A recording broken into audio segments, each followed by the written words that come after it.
as you know, I've been out of action for a couple of days, but I kept a close eye on the news, as you can do when you're rugged up and at home. So there's a lot I'm keen to discuss, and to do that, let's bring in New South Wales State Political Editor at The Australian, Andrew Clennell.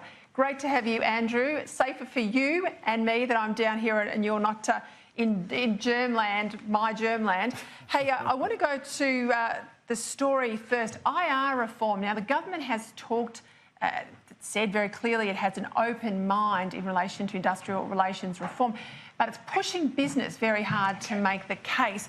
How's that going? Are business out there, and what are they demanding? They would be after the work choices package, the full package, if they could get there, but they're prepared for any sort of change which will, you know, make life easier for them and mean that they can keep the economy and their businesses ticking along. The opportunity is here in terms of the suggestion the economy is faltering and that real reform is needed, as the Reserve Bank suggested, to keep the economy going. So business have leapt into that space. Scott Morrison and his colleagues, I guess, though, will be wary of what occurred between 2004 and 2007.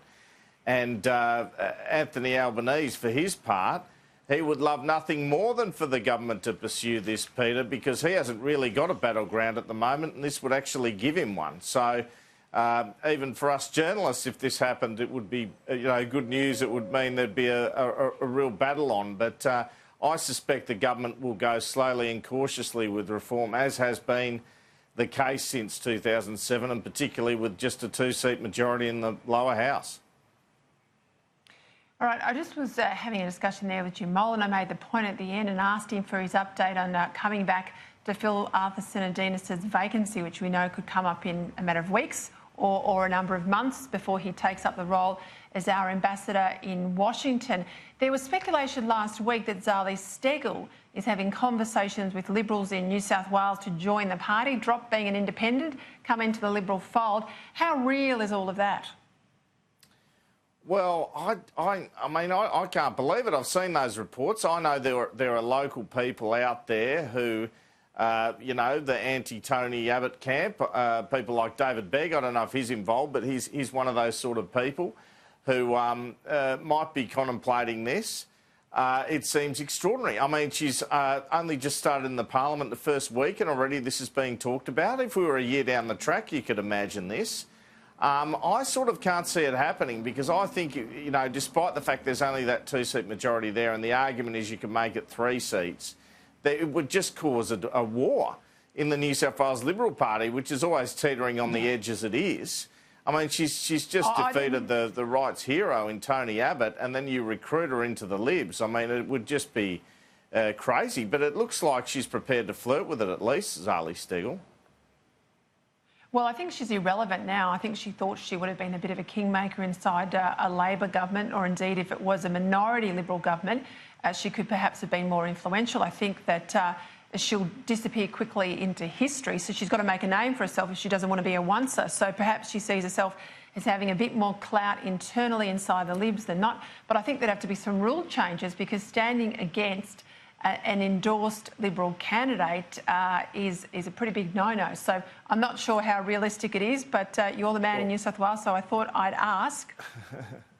The other issue is that in the North Shore and in that area, Manly, especially at the state level, but the North Shore of Sydney generally, like North Sydney and 10 Mac, once independents are in there, they can be difficult to dislodge, Peter. So that would be weighing on some Liberal minds, but it's hard to believe they wouldn't attract a quality candidate to take her on should she be independent, as you know, at the next election.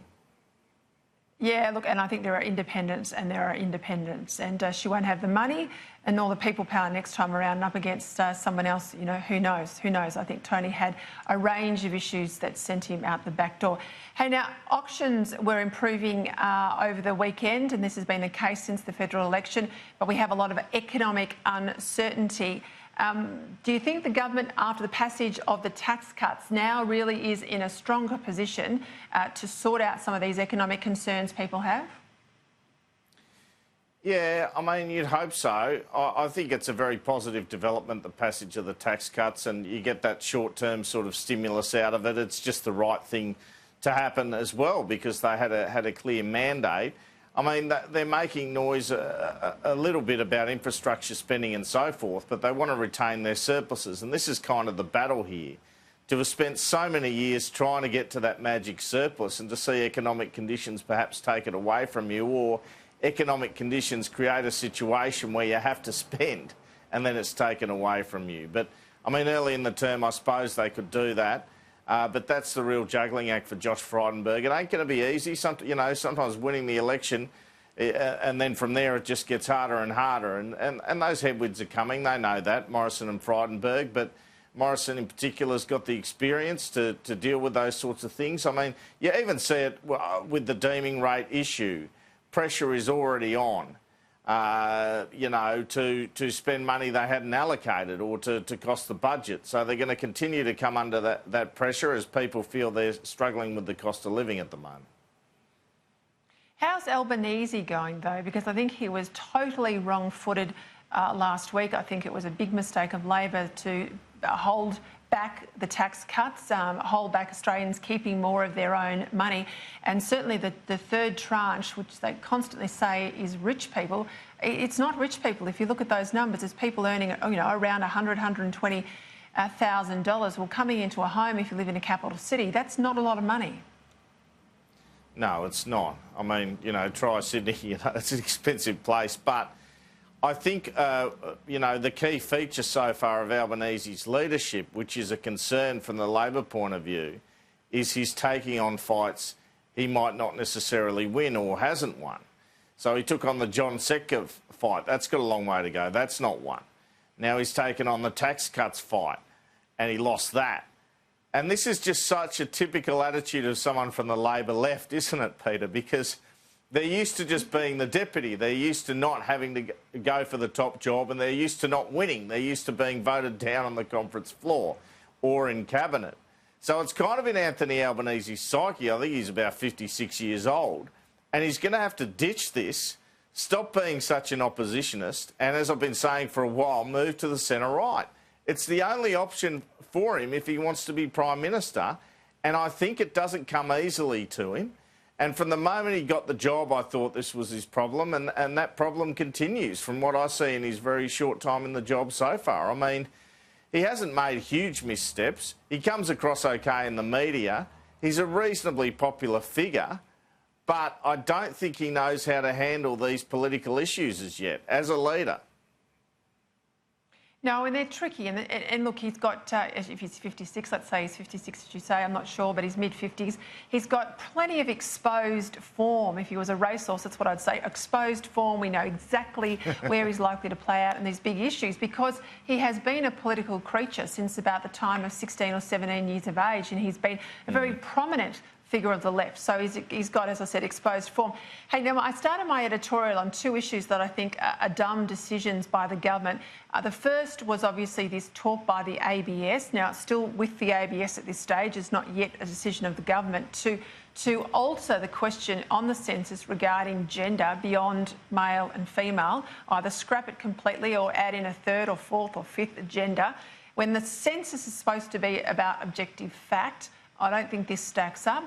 But also the decision to spend $800,000 in Bordertown, South Australia to buy the house that Bob Hawke was in for a nanosecond as a young bloke and charge it to the federal taxpayer, which we've never done before. We are not in this country, a nation that likes to build monuments to prime ministers necessarily, unlike other places overseas. Both of these are pretty stupid decisions, aren't they? Well, you get a prime ministerial library next for each prime minister, like the states. Yeah, I know. I mean, I don't really understand. At least the states, they pay for it themselves.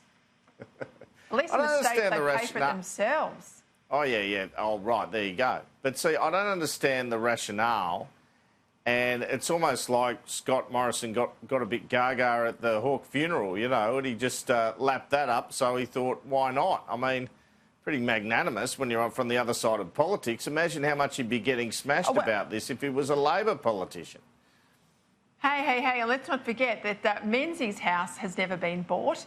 Other Liberal leaders' houses have never been bought. But the first time we buy a house at a federal level, why? I don't know why, but the first time we do it, it's Bob Hawke's house. I think it's crazy, left or right. Scott Morrison's probably hoping for it himself after he served 10 years in the job. I don't know. Oh, stop it, stop it. Angela, Clennell, I've got to leave it there. Thank you very much for your time. Thank you.